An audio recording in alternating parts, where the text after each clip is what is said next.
was totally expecting that music to play there. You know, this freaking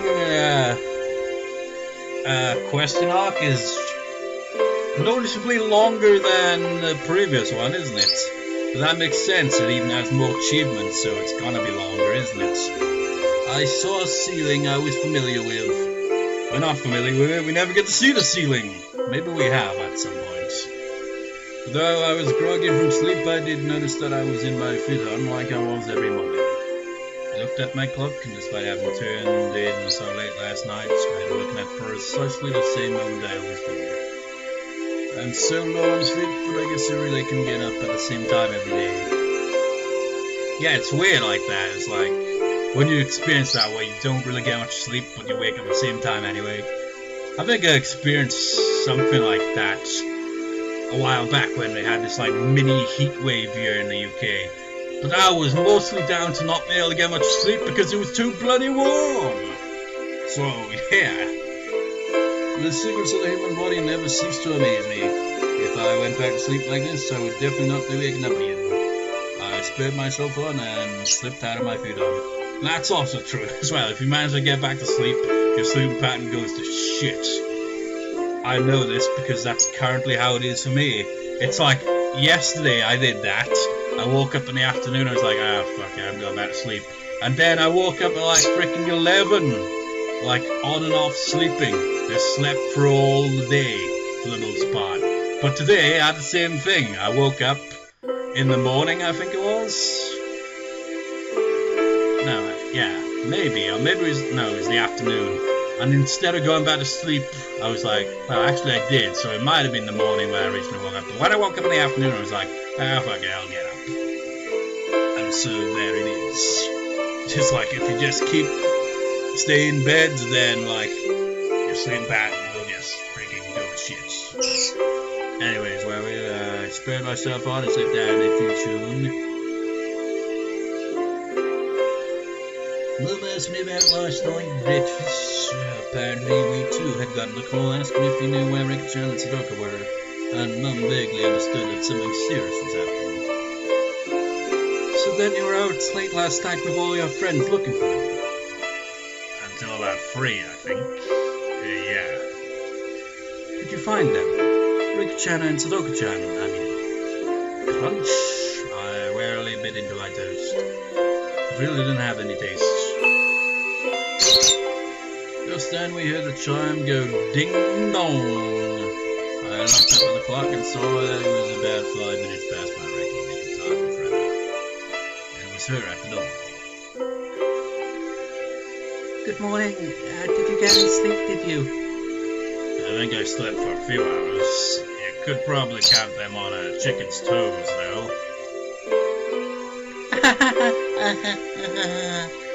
Well, seemed pretty sleep-deprived as well. I know that feeling. That was me through that bloody heat wave, and probably thousands or more people in the UK as well, because it seemed to have been affected. It's like, I can't get any damn sleep with this heat. Rena seemed pretty sleep-deprived as well. There was something missing from her usual spirits. Are you going to school? Yeah. Better that way, she said, smiling a bit stiffly. Wait, are you going to school?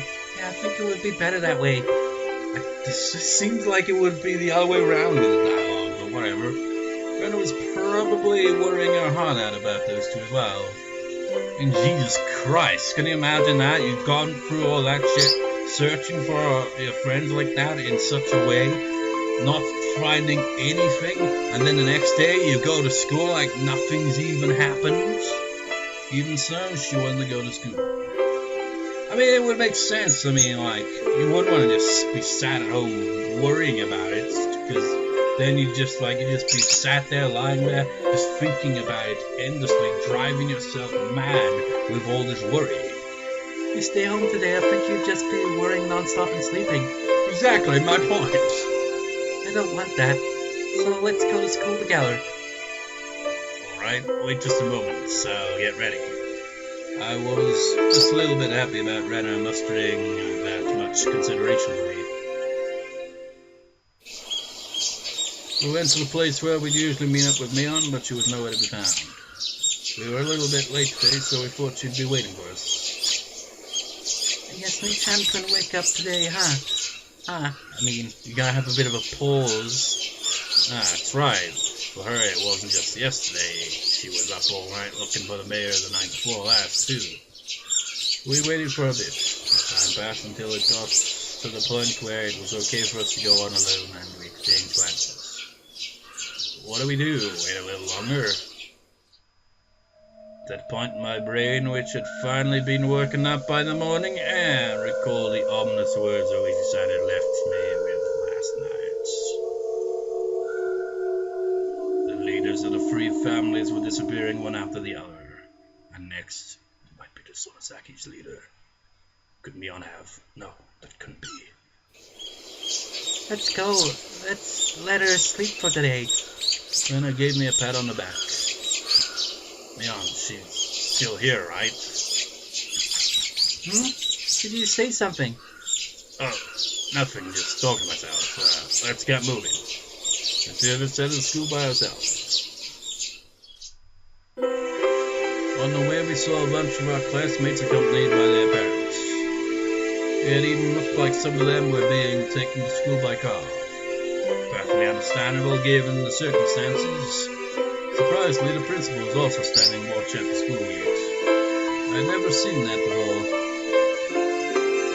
Good morning. The principal was bowing to our classmates' guardians. The wooden sword leaning next to him was a little ominous. Well, he'd be useful there, wouldn't he? My Baraku, good morning. Rika-kun, good morning. Good morning.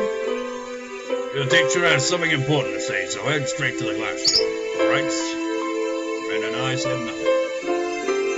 The madness that only existed at night had finally crawled out into the sunlight. That's what it felt like.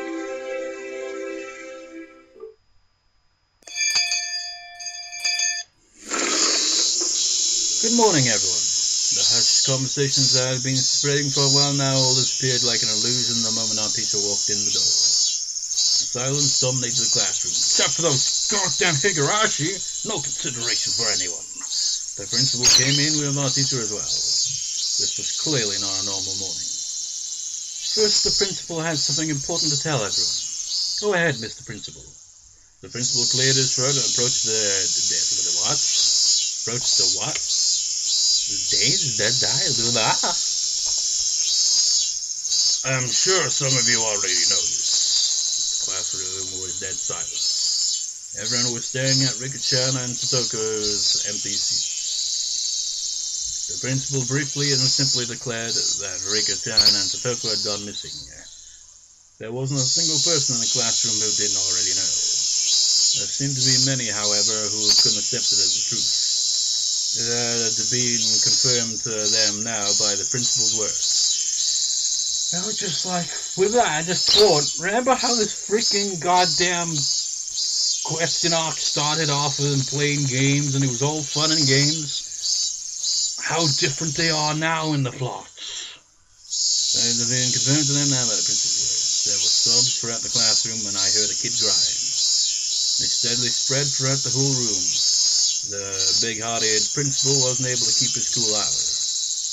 Okay, everyone, pay attention. From today on, your parents or guardians will be taking you to school. For those of you whose parents can't do so, you'll be coming here in groups. I made a handout, so read it carefully and be sure to show it to your parents. Understand? His voice was a little affected. Not even... Wait. Teacher, okay, everyone, pay attention. From today on, your parents or guardians will be taking you to school. For those of you whose parents can't do so, will be coming here in groups. I made a handout, so read it carefully and be sure to show it to your parents. Understand? Not even she could conceal the strain she felt from this unprecedented, abnormal situation. They should have just cancelled school today. However, Rena told me that the school was also like a nursery for the students whose parents both worked, so some of them wouldn't want school to be cancelled. Well then, let's begin the lesson. Class president, she's absent, I see.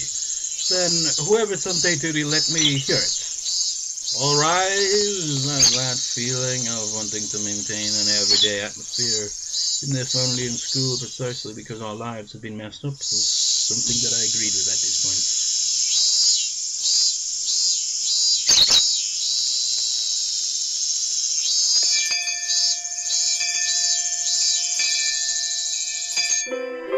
You know what, the way it just kind of zoomed, well, it didn't zoom out, but the way it switched to the outside of school gives that kind of like, well, it's obvious its intention, isn't it? It's like to indicate passage of time, isn't it? To have like going like with the whole Higurashi banner thing appear up here and then passage of time. That was more of a kind of like, and school passes as just like, and then just like silence, aside from Higurashi obviously, and then we just go transition back in. As for the teacher who always had her lunch in the staff lounge, she ate in the classroom today. I had to laugh at her curry bento, which was just a rumor until now, but there was nobody to laugh with me. Rena brought her chair and lunched over to my seat. Today it was only the two of us. The fact that we didn't need to drag any other desks over was sad. I'm sleepy. Yeah, I don't feel like sleeping anymore though. In fact, I'm jealous of the people that could sleep at a time like this. They've got nerves of steel. You're right. I was sleepy this morning, but my drowsiness had dissipated after coming to school and constantly feeling the incredible tension. Rena's mental box didn't have its usual luster. That was to be expected. God damn it all! Rena was up for a long time last night too. It was just so goddamn depressing. She wouldn't have had time to make her lunch beforehand, because it's not like she would have gotten up early this morning. Grab anything you want. Go ahead, you can admit that my bento was better today. That wasn't the right dialogue! Grab anything you want, go ahead. You can admit that my bento was it's better today. Okay, then I'll have some. Wow, Takao roll with crow and cheese. That's interesting. Rena, yours might have ready-made food in it, but it's pretty good too. I realized the two of us were desperately trying to brighten the afternoon mood to its usual level as much as we could. I looked around the classroom, and it seemed like we were the only ones trying to do so, surrounded as we were by us. Just the two of us sharing our lunches like this, it's sort of, well, sort of like something. Oh.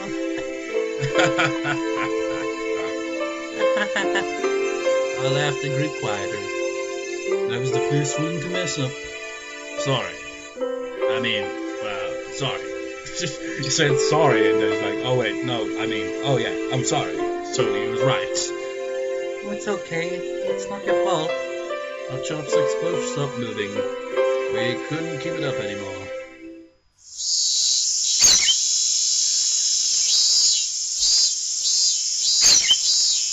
Who's the one who said it, though? Rika and Satoko. I wonder where they went.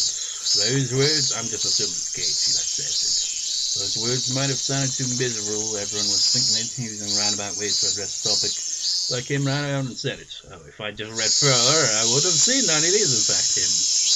I heard Rena catch her breath. Yesterday while you were gone, I heard a bunch of things. I'll tell you what I know, okay? Sorry again about last night. Go ahead. At that time, since they had arrived for support, Rena was helping the Ladies' Society cook the miso soup we had. They reported all the information to villagers of Gallon, and Rena said she overheard it. They didn't know anything important though, did they? Rika-chan and Satoko went home after school and then apparently went somewhere on their bikes, but other than that... Mion told me yesterday we had no clues. Yeah, the police also said that they probably went out on their bikes to go play somewhere as soon as they got home. Maybe the previous line dialogue with Keiichi, I know. If they were going out to play somewhere on their bikes right after getting home, they might have gone into town. So I guess they concluded they disappeared while they knocked Mion. Police were saying how they were going to expand the search for Mion in the morning. In town, it makes sense why we couldn't find them even though we searched all of Higurashi there. Still, something didn't fit. Well, Ashley! Why the hell would they go into town and not return is the real question, isn't it? I had no basis for thinking that, just a gut feeling. I revealed some to Rika-chan that was likely very important to her that day. Damn it! That was literally the last time we saw her, goddammit! And Rika-chan had told me to leave it to her. Then, what did she say? Alright, if she didn't work hard, then something bad might happen to the dog too, I think. Well, the talk of dogs and cats, I still didn't have the thinnest idea what she really meant. But it might have been Rika-chan's way of saying this was a race against time. Was it Majora's Mask? Damn it! Sorry, I have to make comic relief jokes at times, damn it. Because this is just so depressing, this. I had selfishly pushed my anxiety on Rika-chan and tried to run away. When I thought about it, I shouldn't have run back then. I should have asked her more about the dogs and cats. The more I think back on it, I really screwed up. It's that type of situation where you're just like, what if he did, do that? But no, you can't really do that, even though it's a work of fiction. They don't have like an alternative one. Although the Higurashi novels do have like alternative things. In fact, that's the whole thing, really, isn't it? Like Onikakushi and now Watanagashi, kind of alternative, different, same setting. But like I said before, which I won't spoil any further than saying, it all makes sense in the end, essentially. The answer arcs will, do what they're supposed to, although they'll be confusing at first. Well, no, actually, they'll make sense at first, and then get confusing. And then they'll make sense while also being very confusing. And then they'll make a shit ton of sense while also being even more confusing. So yeah. Anyway, I don't think Rika-chan was in a situation where she would just go off to play somewhere. Of course, I didn't have any evidence or conviction to base that on. It's just a hunch. I don't think she'd go into town. I don't think she'd go into town. Sorry, it was all from Keiichi one, right? I think so too, Keiichi-kun. I agree. Rika-chan and Satoko-chan must have disappeared in Misawa. I looked back at Rena, startled. I could hear the conviction in those words. Without replying to my gaze, she took her bento box and went to the hallway. I'm going to go rinse this out. She timed that in a way that broke off the conversation. Suddenly I got the feeling that the next thing she had to say would be hard to say aloud in a classroom. I hurriedly grabbed my bento box and followed her. Rena didn't go to the kitchenette, but rather to the water fountains out back where students seldom went.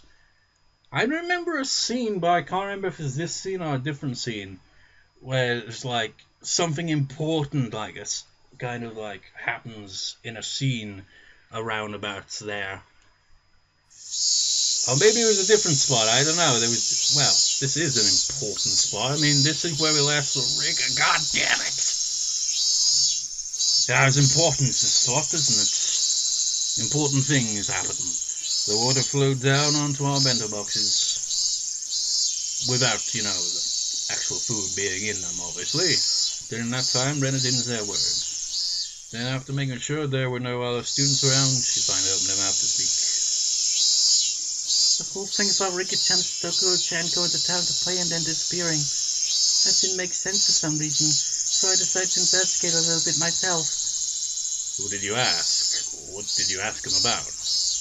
Asked the Lady Society all kinds of things. There was a lot of tofu in the miso soup yesterday, remember? The old lady from the Tomita tofu shop came too. The Tomita tofu shop? Oh, I remember. That was one of the stores on the road leading to the hospital. Those huge lumps of tofu dancing in the bathtub-like cistern always looked nice and refreshing. The old lady said she remembers Satoko-chan stopping to buy tofu there on her way home from school. Tofu? Well, it's on the way home, right? How is that a clue? Just listen. Do you remember when we went to Rika-chan's house? Rena stepped away from the sinks and spread her arms wide to recreate the space of Rika-chan's room.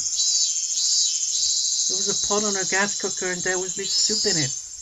I think there was probably about half of it inside. The rest was in the refrigerator.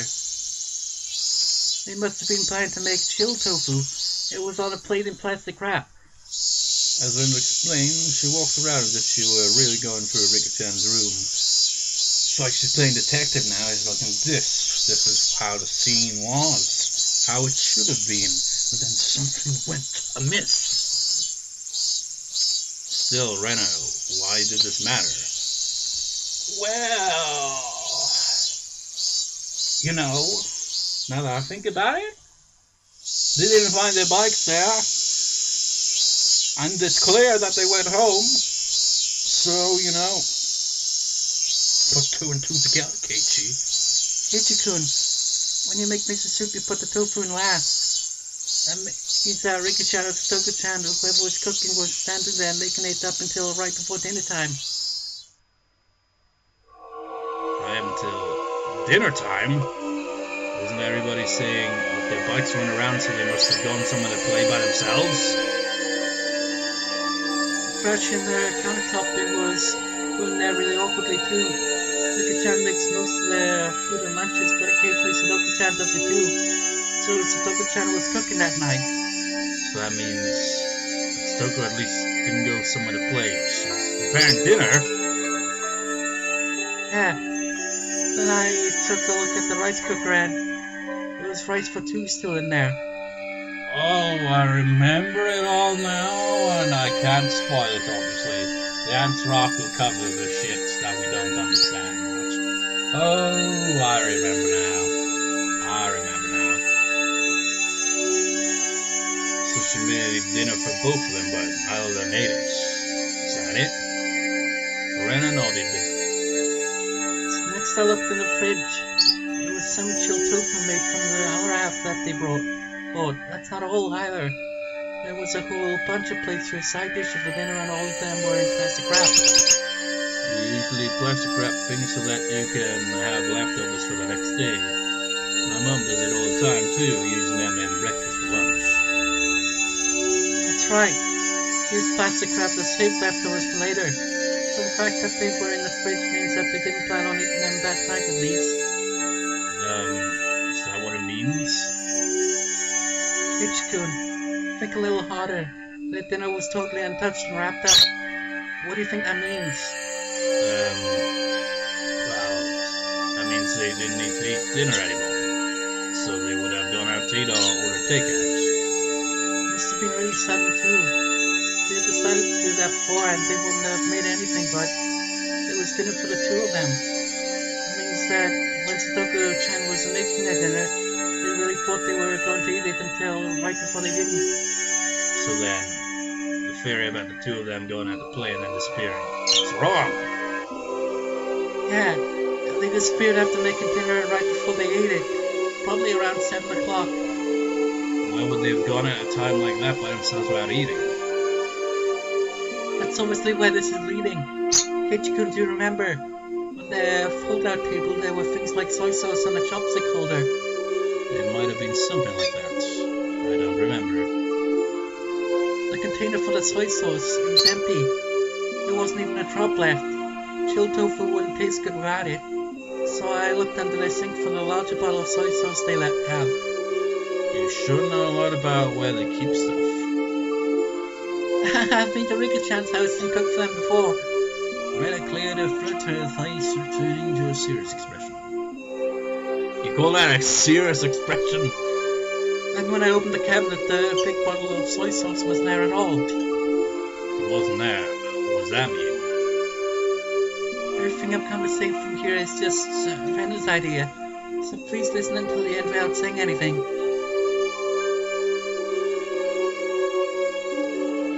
Last night, Satoko was making dinner like normal. Rika-chan usually watched TV until the food was ready, so she was probably lying down watching a variety show or something. Satoko put the tofu in the miso soup, and right when dinner was about to be ready, she noticed that they were out of soy sauce. So Rika-chan, who had nothing to do, brought the big bottle of soy sauce to our neighbor's house to borrow theirs. I don't really know my neighbors that well. Would people be willing to just give her soy sauce? She's certain not to talk till she's finished. I guess she was then. I've already known my neighbors that well. Maybe we will just give her a soy sauce. It's not all that uncommon in Mizawa. So Rika-chan rode her bike out to get some soy sauce. No matter how long Satoko-chan waited though, Rika-chan didn't come back. So then Satoko-chan called up the house where Rika-chan was going. Would Rika happen to be imposing on you? Something like that. Then the other person must have replied with something like this. We have plenty of food here, so you should come too, Satoko-chan. Rika-chan has already eaten. I think that's how they called her out there. Satoko called Rika a few names in private and wrapped up the dinner she had made for them. She put it in the fridge so she could use it for breakfast and lunch the next day. You know that little gap in the doorway right there? If they actually were like to, add into the background and make it more atmospheric, they could totally have if they were to have a scene with someone hiding in there or something, just have their head pop out there. It'd completely catch you off guard.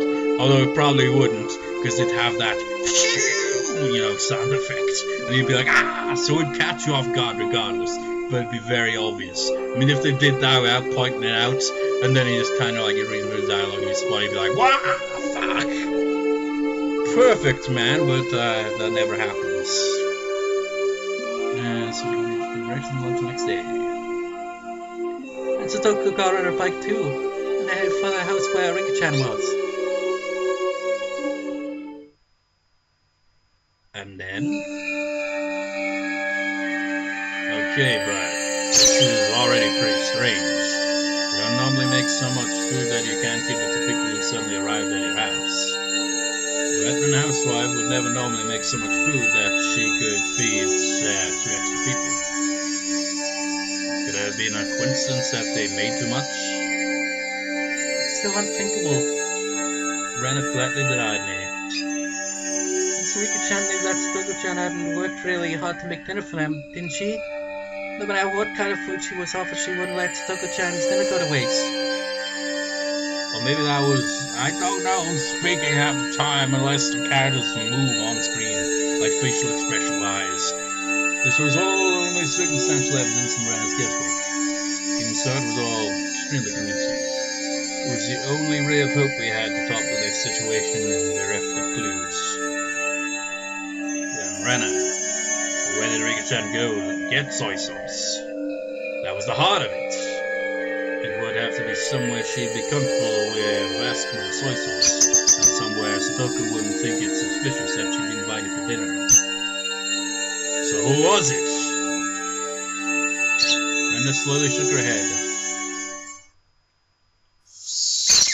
That's all for Rena's guesses. These are all just ideas, okay? Keep them a secret from the police. Well, what is there to hide? Even if only half of what you say is right, it should be a good clue for all this. This reminds me of that, what inspired the After Albert Talks I do. I forget what it's called. The all-cast review session. It's like that, isn't it? It's like, okay, here's my theory, here's my guess on to how this makes sense. Except it's actually in plot. Keiichi-kun, this all means suspecting too much from Minamizawa. We can't suspect anyone out for really good reason. I saw a few girls coming over to rinse out their banner boxes. Rena cut the conversation short there and returned to the classroom. I stayed there alone, my body bathed in the lively voices of the cicadas. Let's think about this. In my own way, Rena had barely any information to go on, and yet she'd reasoned out that much. So there should be something that only I, who knew far more than Rena did, could deduce. That's the thing, really, isn't it? If you don't really know, the whole thing, you can only speculate, really, isn't it? It's like you've got, loads of mysteries in the world, and people will be like, okay, here's my guess on it, based on what little evidence we have. But it's not 100%, is it? Because it's just speculation, it's theorizing. You don't actually confirm anything, you just give a general idea as to what it might be, and maybe from there lead on further and maybe even solve the case. That's what boggles my mind, for example, with like old cases. Like say Jack the Ripper, for example. It's like there's been a number of times where people are like, we've cracked the case, we've finally figured out who it was. But how can you confirm it anyway? It's so long ago. And even in a modern kind of like mystery, it still has that kind of thing. And with more time passes, it becomes even more harder to figure out, doesn't it? Keiichi-san said this last night too, but this incident was definitely occurring with an enemy's eye. Did I read that? Something I don't know. Yeah, I did. Rena might not have wanted to believe it, but it's basically a given that the culprit is someone from the village. The trigger for everything was when the four of us trespassed in the forbidden storehouse. Somebody saw what's going in there. The culprit's breaking the taboo was a crime punishable by death. So that night, Tomitaka-san and Takuma-san were sacrificed. There were two left, Shion and myself. However, before the culprits bore their fangs on Shion and me, they went after the mayor, to whom Shion had confessed her sin. Next, they went for Rika-chan, to whom I had confessed my sin. Then what about Satoko? Just a stray bullet? By itself, Rika-chan being sacrificed after I told her everything was mortifying. But Satoko was sacrificed for no reason. Wasn't that all the more regrettable? Everything was my fault. What would be the next disappear? Would it be Shion and me next time? Why weren't the culprits going for Shion and me right away though? If they had enough power to erase the mayor and Rika-chan, then why not just get rid of Shion and me? As they went for us, well, I wouldn't like it, but I could still tolerate it. What I couldn't forgive was them getting rid of those we confessed to. Now that I think of it, yesterday Shion said something alarming. She felt like someone was watching her. You know, isn't it weird? Like, that was yesterday in terms of plot. That was ages ago in terms of recording and uploading. So then, was someone watching me as well? Strangely though, I hadn't felt anything like that until now. Even though I'm the root cause of everything, I had never once had that impression. Maybe that was simply because Shion was more cautious than me and I was just careless. That's another story though. Let's get back on track. Why weren't the culprits going after Shion and me? I felt like that's where the key to this lay. Could it be? Was I making a big assumption that I shouldn't have been? I thought and thought but couldn't come up with an answer. The one thing I understood was that I was a concerned party to this case, and that I had a duty to watch over it until everything got resolved.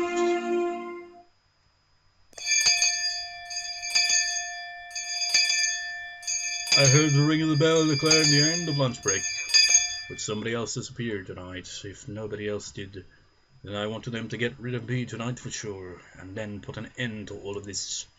John's hysterical voice on the phone last night came back to mind. They planned to murder those close to us first and make us as miserable as possible, and only then would they kill us. Who is speaking? Oh, Principal. My Barakun, lunch break is over. Go back to the classroom. As the principal was urging, I returned to the classroom, which was quiet as the streets at night. Which is to say, it probably isn't very quiet because there's damn Higurashi. There were a lot of parents picking up their children after school. It was just like a kindergarten. The students whose parents didn't come went home as a group. We left school with everyone else following the assigned route. Even while leaving, nobody said anything funny. They all looked like exhausted mountaineers silently marching through the mountains. As we went, one left, and then another, and in the end it was just Rena and me. I was supposed to escort Rena all the way to her house, but she declined. Rena, what the hell, man? She was the one being the most cautious during that whole thing. You're being reckless now, Rena. Well, you'll be alright. It's not safe to go alone. You know, it's dangerous to go alone. Take this and all that. It'd be just as dangerous for you to go home by yourself after bringing me back, Keiichi-kun. It's still light out anyway. I'll be fine. I see. Then be careful, okay? It's like role reversal now. Yeah. Huh? Isn't there a policeman? Rena pointed towards my house. There was a car stopped in front of it. From out of that car came Oishi-san. From out of that car came Oishi-san. He must have been waiting for my okay, I failed that time. Return to ambush me. Oishi-san started walking over wearing that annoying green. Rena, you should go. If you get involved with him, you'll be here for hours. But what do the police want with you? Rena is a good person. Even when I made a fuss over Rika-chan's disappearance, she never asked me why I did it. She could have been suspecting me ever since then, and that would have been okay. Even so, she still hadn't asked me anything. She didn't try and pressure me into revealing the truth. I'm not the culprit. I know that. That said, I can't say that I'm totally uninvolved with this incident. Rena simply listened, smiling like she always did. Even though I had insinuated I was related to the incident, she didn't look at me as though she were looking at something dirty. I'll tell you next time. Okay, I'm looking forward to it. Get going then. Rena gave me a slight bow and trotted away. Leaving me alone with Oishi-san, who walked over.